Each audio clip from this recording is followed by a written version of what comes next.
Hello everyone, I am Chloe Johnson and welcome to this fresh business thinking webinar series, Lockdown Learning for Businesses, supported by BT.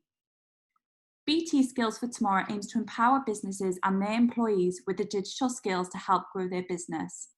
The Skills for Tomorrow website includes free learning content that small businesses and their employees can access at any time, on topics such as connecting with customers on a mobile and making sure your customers can find you online. To find out more, you can click on the link in the comments. Coronavirus is continuing to be a challenge for small businesses and entrepreneurs across the UK. The outbreak leaves an overwhelming uncertainty into the future for business owners, but this is a time when as a business community, we need to come together and support one another. And we're lucky enough to work with organisations and individuals who are passionate about supporting entrepreneurs during this difficult time. One of those is our speaker today, Alison Edgar, Managing Director of Sales Coaching Solutions and the Entrepreneur's Godmother. Alison has trained thousands of entrepreneurs nationally and internationally, and her debut book, Secret of Successful Sales, is an Amazon #1 best-selling book and has received multiple 5-star reviews. Today, Alison will assess how the sales market has changed and the best practice to ensure a digital sales strategy keeps a human touch, giving you a good technique to maintain positive and productive, and to pivot when you need to the most. Alison will be talking for around 45 minutes and then we'll have some time for Q&A. If you do have any questions, you can leave them in the Q&A function at the bottom of your screen and we'll do our best to get to them later on in the session. That's all from me for now and I'll pass over to you, Alison. Thank you, Chloe. Thank you, Fresh Business Thinking, and thank you to BT for sponsoring. So let me bring up some slides. So let's see, we've got 45 of you in the room at the moment. So we're going to be using the chat function. Can everybody get the chat function okay? If you can double check that it's working, if you can hear me, if you can see me, give me a yes in the comments. Let's see who's in the house, all 45 of you. Any? Oh, Andrew, oh, you're going fast. Karen's there, Michelle is there, Mo is there, Tracy's there, Brian's there, Carolina's there, Olga is there, Rose is there. Ah, look, lots of people who I don't know, but some that I do. So fantastic. It's great to see you all. So today we are going to be hopefully giving you some new top tips and giving you some new insights to what's going on in the world at the moment in the world of sales. So we're talking about sales in a digital world. So for those of you who have met me before, hello everyone. For those of you who haven't, I am Alison Edgar. So as Chloe said, I'm the Managing Director of Sales Coaching Solutions, but AKA known as the Entrepreneur's Godmother. I am a huge fan of GB Entrepreneur of the Year Awards because I was one of the winners in 2015. I also do some stuff on BBC, LBC, and do some advice around small businesses. My clients range from startups, you can see Alana, who won The Apprentice, all the way through to conglomerates like the Discovery Channel and Sky and the European Commission, but predominantly talking about sales. It's all about sales, baby. So I think one of the things that I find fundamental is really interesting, especially in the small business community, is the difference between sales and marketing. So if you have a look, in fact, even sometimes it's like they're conjoined, sales and marketing, sales and marketing. But actually they're two different functions. So one of the things I talk about is that sales and marketing are like golf. So if you have a look, if we think about golf, marketing, put the tee in the ground and put the ball in the tee. So your website, marketing, emails, marketing, social media, marketing. So none of these functions, and it's interesting about the digital market because none of these functions really are sales functions, they're marketing functions.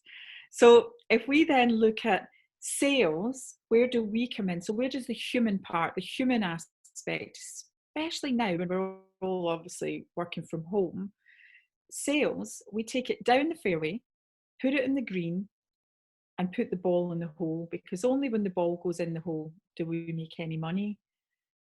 Sometimes there's people in the room from marketing and they're like, Um, excuse me, that's not correct. Us in marketing, what we do, we put the ball right down to the hole, and you sales guys tap it in and take all the glory. But if you look at things like eBay and Amazon, that's not sales at all. It's a hole in one for marketing. And one of the things that I'm seeing, a lot of people are using tools like LinkedIn, which is amazing. I'm going to be talking about that later on. But it's still a marketing function. While you're having that conversation on LinkedIn, that's not sales. It's still marketing. It's only when you would move it onto a phone call or a Zoom or a Teams that it then starts to become more of a sales function. So I think it's interesting when I do this live, like at the business show or any big events, I get people to put their hand up who knows the difference. And the number of hands that go up are quite low. So I think that's important, that anything that you're doing at the moment, which is email based or social based, is not sales. You're still in marketing. But don't worry, I'm going to give you some top tips on sales a little bit later on. So one of the things at the moment is positivity. Is really, a lot of people are really anxious, and we're going to cover why they're anxious and how that affects performance. But if we have a little look, during lockdown, one of the things that I'm doing is I'm writing my second book, and I'm going to talk about the first book shortly. But in the second book, it's based on my TEDx, and the TEDx is called The Art of Getting What You Want. So I have to have a little deeper look at the psychology behind getting what you want, because I'm quite infamous for getting what I want, but how do I get that? And a lot of that is through positivity. So based on Stephen Peters' book, The Chimp Paradox. Again, I'm sure a lot of you have read The Chimp Paradox. If you haven't, I'd definitely get a copy. Chloe's going to pop the link in there. But I would revisit it, because at the moment I think it's more prevalent than ever. So Steve Peters talks about your different sides to your brain. He talks about the human brain, the chimp brain. And I think a lot of it, we're, as the caveman, our original thought process is based around we either fight, we flight, or we freeze. And I think it's really interesting, especially in a business perspective at the moment, because there are a lot of businesses who, again, through no choice of their own, if you look at hospitality and things like that, they are actually they're being forced in a situation that they're either going to flee or they are going to freeze because they can't work. But other more entrepreneurial sides of them, I mean, like yesterday, I had a roast dinner from a pub which is closed. So while we think that a lot of the businesses in that arena have to close, some of them are actually doing something different. They're going for the I'm going to fight harder and I'm going to save what I'm doing. So I think positivity, a lot of the time, we've got the voice in our head going, oh, it's all going to be bad, or the business, or what we're going to do, and all the negative thoughts keep going round in our head. And actually, if we use our logical brain, then it can really help put us on the right path. So for me, it's been really interesting. While a lot of businesses are furloughing their team, while a lot of people are, thinking about what they're going to do moving forward. Thank you so much for putting that in the chat. I've actually recruited. So I've recruited extra headcount. I've given pay rises. We're doing things differently to actually bring money in, because all of a sudden, sales has become quite popular at the moment. I'm not quite sure why. And I think a lot of it, again, around positivity in business, which is also really important with sales, comes down to Carol Dweck's. So Carol Dweck, she's got a great TEDx around mindset, and children, a lot of mindset are getting taught at school.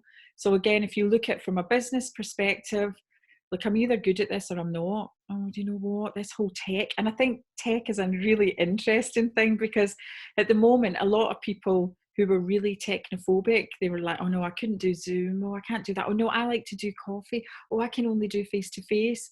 Well, we've had to adapt. So again, failure is the limit of my abilities. I don't like to be challenged. I just stick to what I know. No, I'm not doing that tech stuff.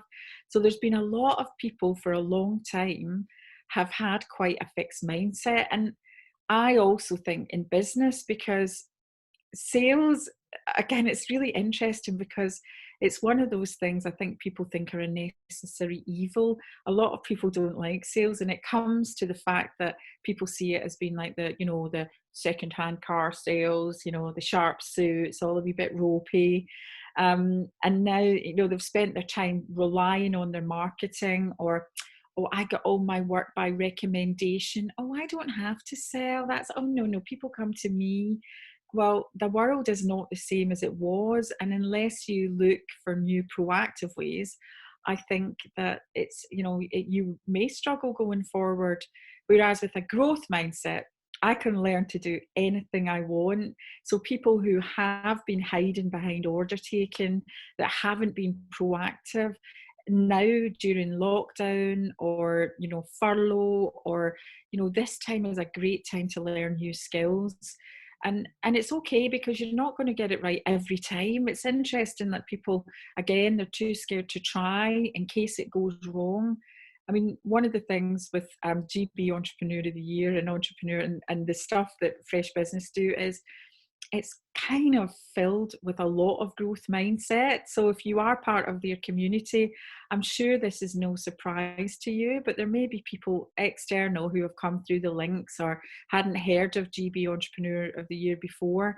But I think, again, even entering the awards, I think it took me 2 or 3 times before I won one, and I kept knocking on the door because I just wanted to have a growth mindset and achieve. So I think it's the same with sales. And Will King, who is obviously highly embedded in the organisation that supports GB Entrepreneur, I quote him in the book, because he is one of the masters of sales. And what he says is a no is not forever, it's just for now.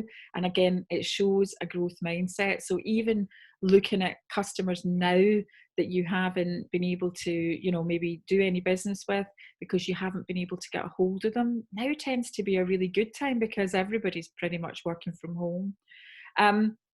So I think, you know, coming back to mindset, it is relevant to the book because I'm dyslexic, and for years I had a fixed mindset when it came to writing, because I really struggled to write a paragraph, let alone a book.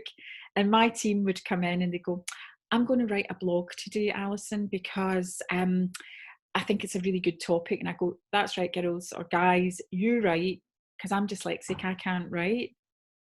And this went on. I'm like, no, you write, because I can't write. And one day I went, stop. Who tells me that I can't write? Oh, that's right, I'm telling myself. And again, the purpose of that is the book didn't just do well. On Amazon, when it launched, it sold out on launch day and people had to wait 2 weeks for a copy. It became a W.H. Smith's top 10 business book. It was featured last year as one of the top business books written by women. So I think this is where, if I had sat in a fixed mindset, I would never have been able to teach people to sell via the book. So if you haven't got a copy, it is literally on Kindle, $1.99 on Amazon Kindle, or there is a backlog because Amazon seem to think it's not an essential purchase. Don't know why. So let's look at how you can affect your mindset. Now, again, I think that this is where, when you wake up in the morning, you can influence your day. So you'll see here my picture of Take That. So for those of you who have heard any of my webinars over the last few weeks, I talk about Take That, because if you wake up in the morning and I do it the night before, I set my song to wake up to, but more often than not, it's this, because today, this could be the greatest day of your life. And again, if you think like that when you wake up, what happens is you actually feel good. And then when you feel good, you actually portray positivity. You're more confident. So it's a bit like the CBT model. It goes round in a circle.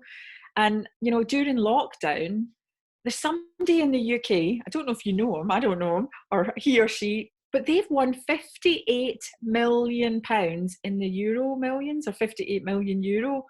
You know, maybe that is the greatest day of their life, but there's one thing for sure, unless you wake up and think today is going to be the greatest day, it's not going to feed through. So who, put in the comments, I can see you in the chat, who thinks today could be the greatest day of their life? Give me the yeses. Give me the chat. Me, Michelle Scott says me. Margaret says yes. Only 2 of you. Yay, buddy. Rachel says, Carolina says, Mohammed says yes. So again, where is the chat? Sally says, no, Rob says, where is the chat? Right, Rob, if you go to the top panel, it says remote control, then there's 3 dots. If you click on the 3 dots, it will bring up the chat. So you can join us in the chat, definitely. Karen says, so hell yeah. Brilliant. Okay, some really nice positivity. So it's great to be positive, isn't it? But how do we stay positive? We, again, feed through what we do. So I think this is a really interesting one. And when we arranged to do the webinar, one of the things that has come up is a lot of people going, is it the right time to sell? I don't know if it's the right time. We're in a pandemic. Surely it's insensitive. Surely nobody's going to buy at this time. And I think that's the assumption. And, you know, it's written in bold. We all, you know, if you assume, it makes an ass of me and you. Karen says, if not, then when hell yeah. Yep, hit the nail on the head. Look at this. Lots of nice comments coming through on the chat. So again, if you don't sell, you don't have a business. So again, I think this comes back to the mindset, and the problem we have with a lot of people is they don't know how to sell properly. And a lot of people sell too soon. And again, I'm sure we've had those messages in LinkedIn, not even sales, it's just marketing message, buy my product, buy my product. Or we've had a cold call from somebody going, you know, would you like to buy my product, buy my product, buy my product? And that's what gives sales a bad name, because that's not how to sell. So if we have a look, if there's any questions and answers, put them in the Q&A. You should hopefully be able to see the Q&A. It's at the top. So we have the Q&A at the top, because we're going to come back to that at the end. So if there's any questions, please pop it in the Q&A. If there's anything you want to add, pop it into the chat, because I've got the chat open. So, you know, one of the mission statements for me, and I think it's interesting. For those of you who have got your own business, I came from corporate, so I spent 25 years working in corporate sales. And one of the things is, when it comes to the mission statement, you kind of have to live the mission and vision of the company you work for. But when you set up your own mission statement, it really comes from your heart. It's so passionate about what your mission is. And for me, I believe when it's delivered correctly, that sales and customer service is exactly the same thing. There's no line, it's exactly the same thing. So again, coming back to that assumption, oh, it's not the right time to sell, maybe it's insensitive to sell. If you think it's not the right time to sell, then how you will feel, again, using the CBT method, well, what will then happen is that you'll be quite apprehensive and on edge and anxious. Rob says his sound is gone. Is anybody else's sound gone? Anybody else's sound gone? If they I need to know before I carry on. No, all okay. It's just yours then. So again, if you feel it's not the right time to sell, what will happen? You'll be apprehensive, you'll be on edge, and you'll be anxious. And what will happen is you'll either sell too soon, or you won't sell at all, because what will happen is you'll stay away from sales, you'll focus on marketing, and you'll lose confidence. And it's not that marketing doesn't work, because we've already heard about Amazon and eBay. Sometimes you get a hole in one for marketing. I mean, for us, an example, we decided to buck the trend and do a webinar for ourselves. And again, while this one is being sponsored by BT, we charged for ours. So at a time where people are giving away free webinars, we sold 54 spaces at £12.50 at a time when people are not spending any money. So again, if you think it is the right time to sell, then what will happen is you will feel positive. You will feel that, again, what you sell is delivering a service. Therefore, you will move things across to being able to have conversations with people. And I'm going to give you some hints and tips on that later on. But hopefully, does that make sense? Can you say yes if that all makes sense? Hi, Rob, there may be a problem on this occasion. Okay, Rob, you need to jump back in and out. Yes, does that make sense? Rachel says yes. Brian says yes. Karen says yes. Yes. Yep. Rose says, Rose McDonald. Hello, Rose. Emma says yes. Brilliant. Good. You are all on my page. I love it. Mohammed says yes as well. You are loving my vibes. Good. So pivot. I think this is a really interesting one, because if we have a little look, one of the things that's happening at the moment is pivot is being quite heavily used, and how we do things differently in our business. I'm actually going to go forward and I'm going to go back. So one of Scotland's finest, and I think they did win Entrepreneur of the Year one of the years, is Brewdog, who really have done a great pivot. They've gone from making alcohol to now making punk sanitizer. So they found the need, like all entrepreneurs do, and they have filled it. Another example is XL, who became the Nightingale. Thankfully, we sorted out the Abu Dhabi payments, but that's a great example of a venue becoming a hospital, isn't it? Another one is Alana Spencer. So Alana won The Apprentice in 2016, and Alana's one of my clients. So her model was a franchise model or ambassador model, and most of the sales came from farmers markets and being out and about. They would do like little markets in big organizations. So say it was the bank, say one of the banks, they would do a little lunchtime marketplace. So obviously none of that stuff is happening at the moment. So with Alana, what we've done is the gifting market. So the gifting market is really high at the moment. You know, we can't see our family, can't see our friends, so to send them a little gift. So she's managed to, again, it's not a huge pivot because she still makes cakes and that's what she did before, but how she did it is slightly different. And I know that Rose McDonald is in, and I know that Mia is in. So one of the things, I did a session for Mia, as in the Meetings Industry Association, and we talked about how they can pivot, and they can't all be the Nightingale. So what we're going to have to do is have to, you know, look at how they pivot to do something different. And I think at the moment, your supply chain is a really good place to start to look at things differently.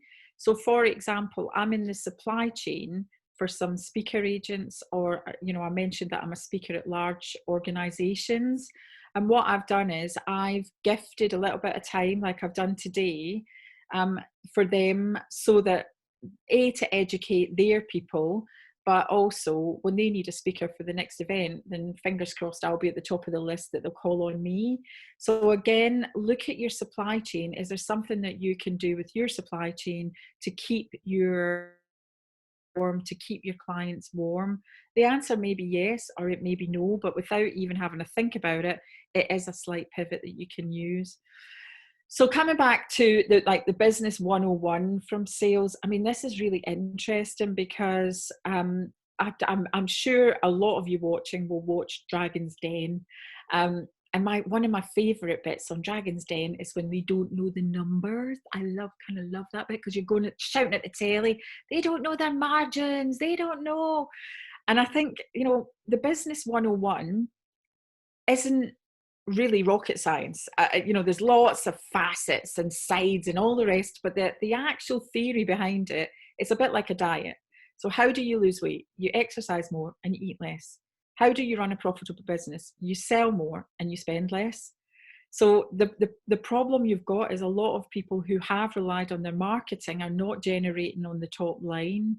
And, you know, then again, if you're spending less, you've got to be looking at all your budgets. So that's where, again, some of you may be in that spend less, and you may be losing some of your customers because your services or your product aren't as in demand at the moment. I know that, you know, the service industry really struggles.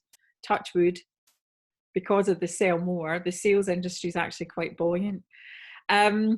So let's go back to change again, looking at the change between marketing and sales.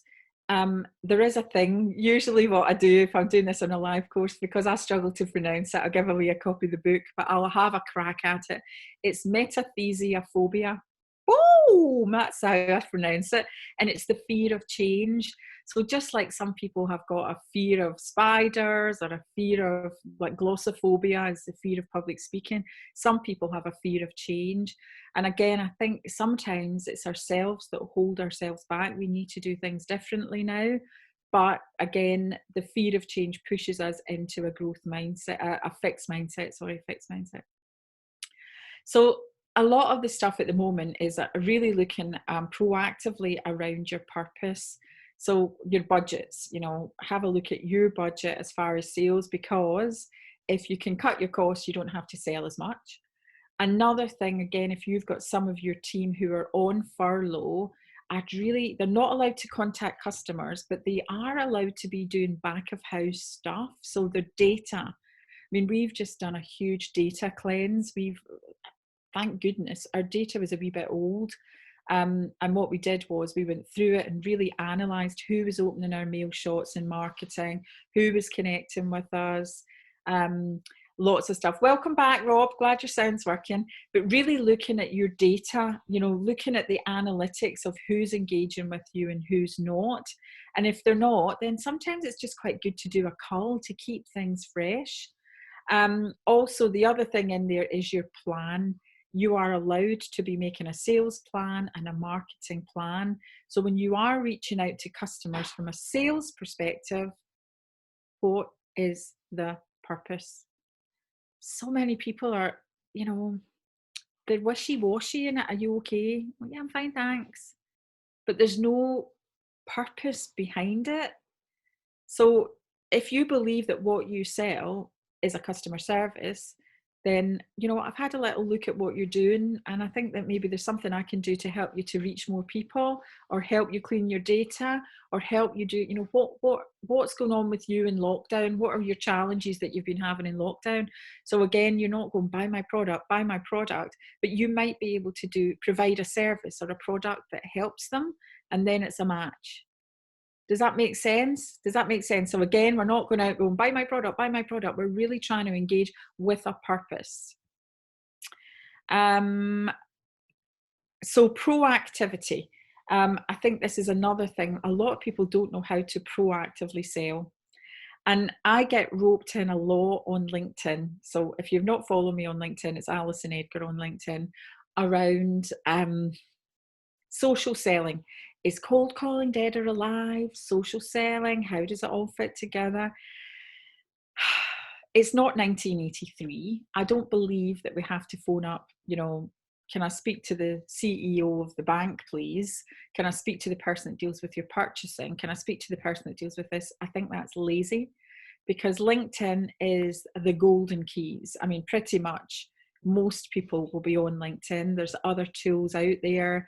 A lot of this stuff are on Companies House, they're on people's websites. So there are ways that you can be looking at who's your ideal client. And I wanted to touch on LinkedIn. I promised you I would do some little ideas on LinkedIn. So I want to tell you the Kuwait story. So for those of you, I usually wear pink, right? So today I'm wearing pink and yellow. I'm not wearing pink in this, so you might not recognize me, but I am the one in there with the blonde hair, or grey hair, whatever we want to describe it as. So this is something I want you to think about, proactivity on LinkedIn, because a lot of people think the best way to be proactive on LinkedIn is to go, and I'm having a this, and I'm doing that. And it's like sell, tell.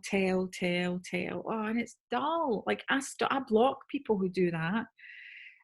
So someone 3 years ago viewed my LinkedIn profile. They didn't connect, just viewed. And it was a lady called Madeline from an educational organisation in Kuwait. And I thought, oh, I'd quite like to. I like the Middle East. I'd like to do some work in Kuwait. So I sent a message to Madeline. Hi, Madeline. I'd like to connect. No sales message, no nothing. I'd like to connect. when she connected, "Thank you, Madeline, for accepting my connection request. I noticed you viewed my profile. Were you looking for something specific or just to widen your network?" Madeline then came back and said, "I'm looking for somebody to run the first event in the Middle East of its kind to teach entrepreneurism and sales." Really love to do that. And again, this is where sales and marketing start to come together, because so far this is all marketing. So I said, "That's a great idea. I would love to have a conversation. When are you available? Also, who else is involved in choosing the speaker?" So she came back and said, "Yep, let's have a Zoom." And Dr. Nasser, so as it turned out, again, if you look at decision maker, Dr. Nasser was the final decision maker and Madeline was the influencer. So again, I think the knowledge of how decisions are made in organizations is really imperative. So we ended up, Dr. Nasser is the gentleman who is on my right. I don't know if your screen is the same, but he's right at the end, at the front. He's got the tie on, next to the lady in black. So again, this is, we then had a Zoom call. Now this was 4 years ago. So another top tip here is, a lot of people are being forced into change because they didn't change when they talked about making change. Now, like, you have to make change. Whereas if you tried to make change 4 years ago, it may have been a little bit easier. So we had the webinar and we arranged the price, the costings and the flights to Kuwait. So I ran the event. And you'll see the gentleman behind Dr. Nasser and the furthest over, that is Abdul Rahman. So Abdul Rahman attended the event 3 years ago. And since then, our marketing has kept Abdul Rahman as a contact quite warm. So we've sent him out the things on the database. He knows we still exist. He knows what we do. He knows we can help him. But during lockdown, he's decided to change his business and needed help from me. So not only did that one view become a big event in Kuwait, I'm now currently in lockdown working with Abdul Rahman. So if you look and see, that's from us being proactive via our sales and also our marketing. Hopefully that makes sense. I need you really to be thinking about how you can come up with strategies in your business that will help. So how do you know who you're going to work with? So one of the things I talk about a lot is prioritizing your database. So at the moment, you will have people who you've worked with before. And again, it's that whole like, know and trust scenario. You will have people who you've actually worked with. So when you look at who you're going to do business at the moment, or when you come out, then there are people who you will hypothetically, I'll say hypothetically, want to marry. I don't mean physically marry, I mean hypothetically business want to marry. So for me, I've got a lot of corporate clients. Actually, BT is one, there we go. So if there's anybody watching from BT and they want me to talk at their sales conference, like that's good. And to be honest, I've got a few connections at BT because I am ex-BT. So if you have a little look, it's really now creating who you want to work with, who's the avatar, and really start to build those relationships. Are they going to book, like, for example, BT, are they going to book me to speak at their event now? That would be a no, because they don't even know when their event is, but it's keeping that relationship warm. So although, you're having those relationships, sales relationships, and that's what I mean by assumption. Is it the right time to sell now? Well, I'm assuming that they're not going to have me to speak at a live event because they're not having one, but who says that they're not going to have me to speak to a virtual one? So again, it's just having those conversations about what you can do to help other people, because when it's delivered correctly, sales and customer service is exactly the same thing. You'll then have people who, you've maybe spent some time with them, they're struggling to make a decision, maybe they're in the freeze period of their business. And it's not that they're never going to do business with you, but maybe the timing's just not right. So I would not avoid them forever, but again, looking at the use of your time and the return for investment on your time. So again, really starting to segment your database. So I've got a question for you. If we're hypothetically going to marry some of our database, hypothetically going to avoid some of our database, what are we hypothetically going to do with the rest? Who can pop it in? Pop in the answer. in the chat. Is the chat working? Hypothetically, what are we going to do with the rest of the database if we are marrying and avoiding some? No, no, Rachel, we're not going to do that.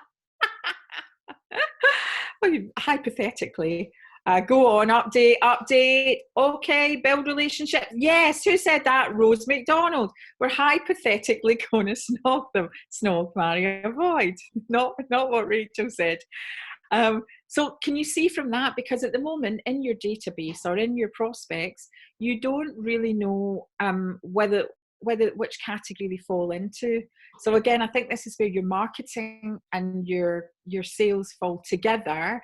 T in the ground, ball in the hole, is actually by looking at creating your perfect avatar and sending out your messages. So again, think about Abdul Rahman.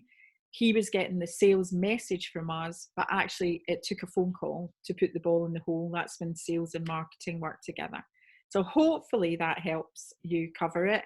So coming back to your existing, so you should all have some existing clients, fingers crossed, that are all there. And you can see from us what we do. Again, we like things to be good fun. So we talk about bingo, right? So what my suggestion is, especially for those of you in the small business market, have a think about what you sell. So for us, we do webinars, we've got the book, we've got coaching, we've got training, we've got sponsorship. So if you have a look, ideally what you want to do is a full house of bingo, because then your client that likes, know and trusts you, sometimes they don't always know what you provide. I think that's quite a common thing that I see. And sometimes people lose business because they go, oh, I didn't know you did that. Take, for example, a digital marketing agency. So you might do website design, you might do SEO, you might do social media outsourced, you might do Google AdWords, you might do, a whole plethora of things. So, but when you actually do some feedback, and again, this is a good time now to do some feedback with your clients and try and make your products or services, either create new ones, pivot, or make the service better based on what the feedback is, again, growth mindset, that they might not realize what you do. So again, and then XYZ might do sales coaching and sales training, but they don't know that we have got a book or a webinar. So rather than going, and we do this, and we do that, actually doing some research with your customers now on how much do you know about the services we offer in sales training, or how much do you know about the services we offer in something else. Great. I get your questions from Alison using Q&A. Yep, I'm going to be taking questions in a second, but can you see how by asking your clients how much they know about what you do, how much benefit do you think promoting Google AdWords would be at this stage? How would that work for you? What are the challenges? How do you think marketing could help that? How, what are the challenges your team are having working from home? And how do you think working with an external trainer could help that? So again, rather than going, and we do this, and we do that, you're getting the client to tell you, and this is the secret of sales. It's not about selling what you want to sell. It's about what the client actually needs. So having bingo always makes a big difference because you know where you're adding the questions in. So one of the things, we've got a free course. Chloe's going to pop the link in. It's on the Entrepreneur's Godmother website. I've got 3 websites. I've got Sales Coaching Solutions, Entrepreneur's Godmother, and Alison Edgar. And if you go into online courses, it's how to sell to anyone. So it retails at about 50 quid. But if you enter the code positive, then what it will do is it will take away the price. So you need to go in. Just make sure you don't put your credit card number in. It's quite a small box and it'll say enter the code. Do not put your credit card number in because a couple of people have paid for it, but we will refund it, but don't put it in. You don't have to. So that's a little gift for you as well. And I think it's time for Q&A. So, oops, hang on, going back a page. Let me jump in. Who's got any questions? Okay, the first one that's come through anonymous. As a one-man band struggling to get visibility, any top tips for getting started or motivated? Yes, I've got lots. I'm on the BBC, so I do quite a lot of work on the BBC, and on the comments it's got Alison Edgar's got an opinion on everything. So as a one-man band, so I think that most people who are in the chat will have started off as a one-man band. I know that I did. And my theory behind it was if people don't know you're there, they're not going to buy from you. So I think Chloe's my witness to this, and Fran. One of the ways that I grew my profile was definitely Entrepreneur of the Year awards, without a shadow of a doubt, and I was desperate to win it. So I can remember the year that I went, and I met Ben Towers, who's also a judge for the awards, and he was 15 and I was slightly older. But really getting to know people like Ollie Barrett and Fran and Nick, and I think on a physical presence, getting to know the right people is really important. On a digital presence, for anybody that follows me on LinkedIn, you'll know that I put out a post every single day. I never miss a day. But it's not about buy my product, buy my product. It's educational or inspirational, and be known for that. Like, a lot of people know me as the entrepreneur's godmother. And the reason they know me is one of my clients named me that. And a godmother is somebody who is inspirational in an organization or someone's life. So again, I think it's growing your network, and never be afraid to post. And I mean, it's interesting that, touch wood, most people really love what I do. I've got a fan base that kind of really love what I do, but there are other people who don't. And I think it's always about, concentrating on the people you do help, not the people you don't, because I think sometimes people are afraid to keep posting in case that, like, they go, oh, what if people don't like it? Well, the majority of people will if you do it right. So I think it's keep on keeping on, and now is a great time to raise your profile because more people are online. Does that help? Chloe, who's next? Next question is from Mo. What is your strategy about dealing with gatekeepers? I think that's interesting because a lot of that, I believe, comes from not using social selling properly. Because for me, like, I'm now dealing at top level because I've met them through LinkedIn. I think if you're getting past gatekeeper, you have to know the person you want to speak to, because this is where cold calling, in my opinion, doesn't work. So if you say, can I speak to the person that deals with your marketing or your purchasing, they're going to say, we've got a no name policy. Can you send it to nevergonnahappen.com? So if you can start to have that relationship with them via LinkedIn, again, not selling too soon, then I think that makes a big difference. And if you can then be introduced to the gatekeeper, I mean, it's weird, like, 'cause the reason I'm saying that is I do it myself. It's not like I stand here and I talk theory. I'm doing it myself, and you kind of avoid them by going round the side door.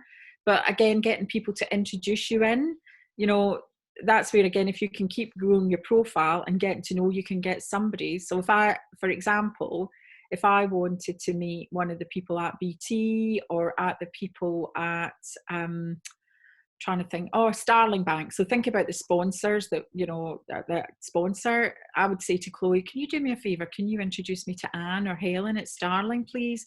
And then you're not having to go through a gatekeeper because you've got somebody who's influential introducing you in. So I think it's always about keeping growing your network, because if you're trying to get hold of Anne or Helen at Starling Bank, the chances you're going to get there are quite slim. Think of new ways, pivot the way you do things. Hopefully that helps. Any more? Next one has come in anonymous. Would you recommend buying a database of customers? Honestly, no.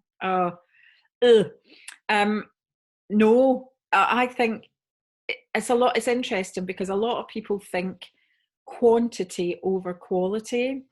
I mean, there are tools now. I was speaking to somebody in one of the big outbound organizations, and what they can do, they can actually give you really clean, not clean data, but clean contacts with their email addresses.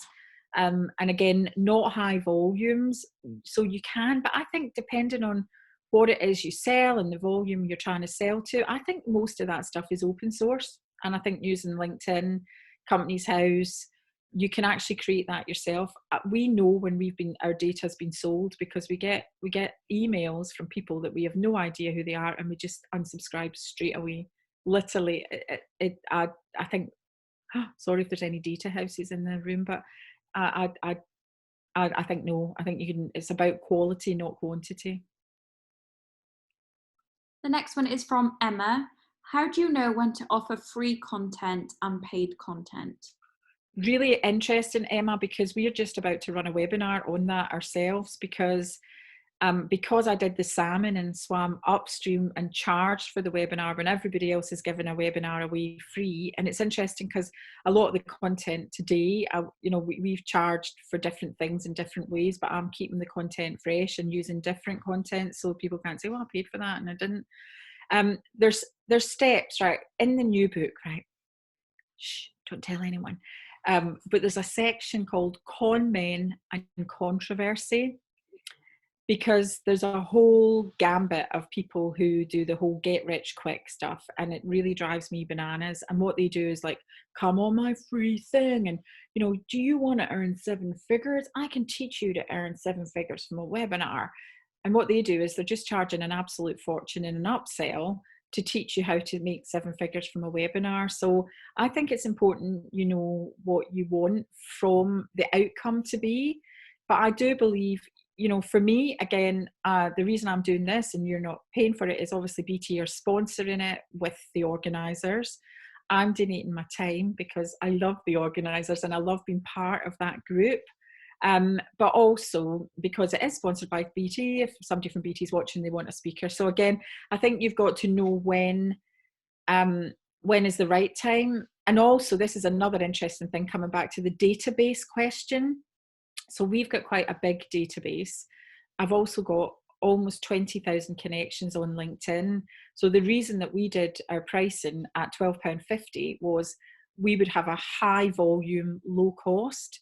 Whereas if somebody's a service provider and they've only got a database of a couple of hundred, they're not going to be able to get 50 at a tenner. So they would have to be doing it a higher price but lower volume. But you need, it's the fan club. I hate the word tribe. I'm really not a fan, but it's the people who like, know and trust you and who really value and want to learn from you or want to be part of what you're saying or what you're doing. And that's where, again, you can look at whether, I don't believe that you should be giving your content away for free, because you've learned, it's taking a long time to learn it. Part of the free content is that model where you give it away for free, then you sell them something lower value, then you bang them up to a high ticket item. But a lot, and I think this will happen more as we come out the other end as well, that people will try to do lots of high ticket items to get rich quick. And I think that any entrepreneur who's associated with GB Entrepreneur of the Year Awards will tell you there ain't no such thing. It's about really hard work, having a great idea. It's about learning every time you fail. So I think that's really imperative, that there's no such thing as get rich quick. Con Men and Controversy. Who's next? The next question, another anonymous one. As a business who pre-COVID was a public dealing business, festivals and events, how can I transition smoothly to online without financial impact in time spent learning about how to? I think this is again one of the industries that really have been affected, as the live events. And it's hard because if you look, I've been seeing the Glastonbury one coming up. I don't actually know if they're charging for that. But I do think one of the things at the moment is that those live events aren't going to happen, right? And as we come out at the other end, it is something that people crave. And you can see now by people spending time on Zoom and all the rest of it. So I think there must be a way that you can, again, I don't know enough about it, so I'm kind of pausing a little bit, but getting people together virtually or in some way via social distancing. So if you look at the silent discos, who would have ever dreamed that we would have silent discos all that time ago? I do think something entrepreneurial will help that. But I do think, again, for something like that, you should be charging, you should be doing something, giving an added value. And what can you do that, can you get superstar DJ who's not going to charge you a fortune to do something? Can you leverage some of your connections to do something and charge people to come? We're going to have to do something because there is a demand for that. But what the solution is, I don't know. But you've got to keep going. Take the furlough money, take any money that the government gives you, because that's, you're destined for that. The grants, you don't have to pay the grants back as long as you can prove your revenue. Take the money they're giving you and use that time to think. The other thing is, how do you create any business? And I think anybody entrepreneurial that's associated to GB Entrepreneur, do your research. What do people want? How do they want it to be delivered? And what are they going to pay? The same with the webinars. It's doing the research, because without the research, you can't create something that they want and something they'll pay for. Hopefully that helps. Who's next? Next question is from Michelle. I'm a transport consultancy and training business and find it difficult to get the content to be fresh and not being able to talk about what to do day to day. What do you suggest? I'm a bit confused. So it's training business. So I've got a sales training business. So you don't have to make the content fresh all the time, because you've got your core content. But what I would imagine is you've probably got segmentation in there. So if it's a transport business, so let's say, again, I'm really sorry, but I don't know enough about the business to make it really specific. But if, for example, it was transport regulations and whatever it is, so say it's like health and safety related to transport, then what you would do is you would go through your database and, like, say for example, people have to have a qualification in it or something in there. This is a really good time for training, especially for the furloughed team, but you wouldn't give that away for free. You would sell the tickets. And somebody was selling something the other day. Oh, it's another one of my peers, and he does sales training to the estate agency business. And what he's doing is he's cutting up his content, but he's charging them 50 quid a head for it, because it's estate agents and you know how much fee they actually make. So while they're on furlough. So, but you can't really put that out just like randomly. You'd have to then maybe send an email, but follow it up with a call and get people booked on that way. But I bet you bottom dollar, when you look at your content, like we've got 48 products, 48 ways to monetize. And again, I've known that for years, and we utilize all of those things. So really digging deep into your business model, looking at who you know that's making money at the moment, because obviously other people might not be making money, so they might not want to be spending it. But there's only one way to find out, and that's by engaging with them. Next from John. We are an established employment charity, and we were just about to launch a social enterprise startup recruitment agency with one staff member. What advice do you have when recruitment is almost at a halt during COVID? Interesting, because just about to launch, so I don't know if you fall in that gap that's not going to happen in there. What I would be doing is research, and so I'd still be creating the database of who you want to work with. So that hasn't changed. And I think this is the important thing, that it's a bit like a wheel. If we stop, it's physics. If you stop the wheel, the momentum is going to take longer to go. So to me, again, you won't be getting paid for this. Or, I mean, I think the other thing as well, which is important, and it sort of digresses from your point, but if anybody is doing something different in creating digital courses, that's R&D tax deductible. So I think that if you are doing things that are a technological uncertainty, you should be monitoring the time that's going into this, because moving down the track, you will be able to claim that against your tax, because it's R&D tax deductible. So again, in recruitment, I think it's an assumption that people aren't recruiting, because I've just recruited an extra head count, but nobody's recruiting. So there are people who are recruiting. Look at the boom industries, which industries are moving fast at the moment. Well, we know that people that provide PPE are recruiting. Manufacturing, some manufacturing is still manufacturing, and they are recruiting. Some definitely retail, so there are, not all retail, but some retailers. So I would look for the threads of where the money is, and still continue to be putting yourself out there, making those relationships. The next one that's come in is anonymous. At a time like this, where my product sales have dipped, so they're a vegan brownie company, it would be a good time to build my client base through tips and live cooking. How can I convert this to a push product sales?